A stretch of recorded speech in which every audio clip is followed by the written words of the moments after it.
Assalomu alaykum kanalim a'zolari, kanalimga xush kelibsiz.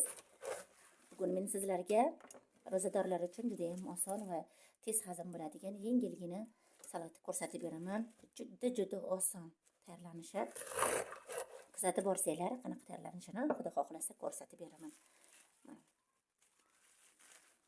Bitta koreyskiy tarog'imizni to'g'rab olamiz. Juda ham maydalab tashlamaymiz.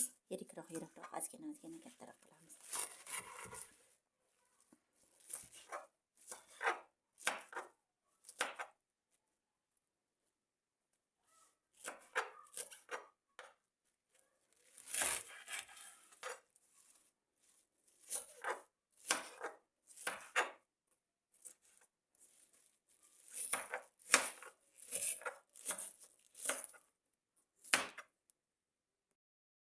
Bir palchka kolbasamizni ham to'rtburchak shaklda kesib olamiz.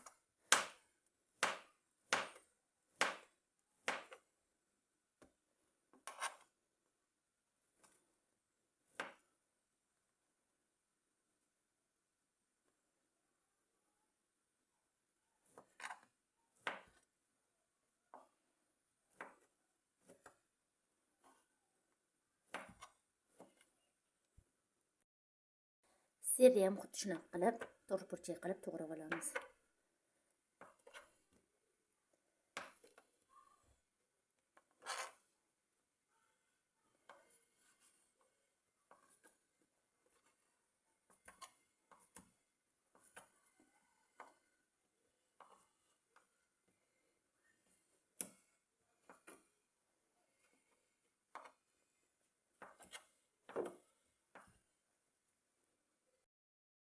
Qaynatib olingan mana bedana tuxumlarni ham xuddi shunaqa qilib kattaroq qilib ikki bo'lib olamiz, maydalab tashlamaymiz.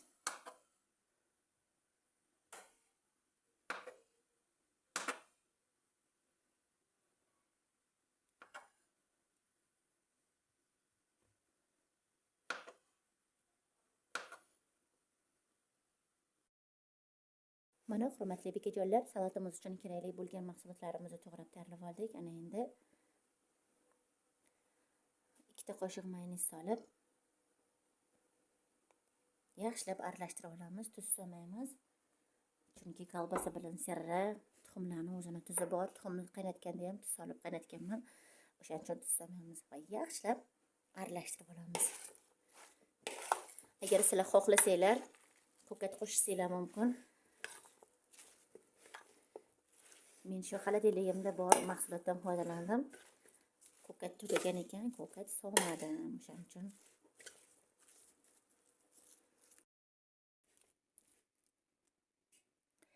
mana salatimiz tayyor. Mana salatimiz tayyor. 5 daqiqada tayyor bo'ladigan, tez hazm bo'ladigan juda ham oson salat. Albatta sizlarga ham tayyorlab ko'rishingizni tavsiya qilaman. Agar retsept sizlarga yoqqan bo'lsa, like bosib obuna bo'ling. Savolinglar bo'lsa, bemalol kommentariyamga yozinglar. Albatta men sizlarga javob berishdan juda ham xursand bo'laman. Keyingi videolarda ko'rishguncha yoqimli ishtaha azizlar.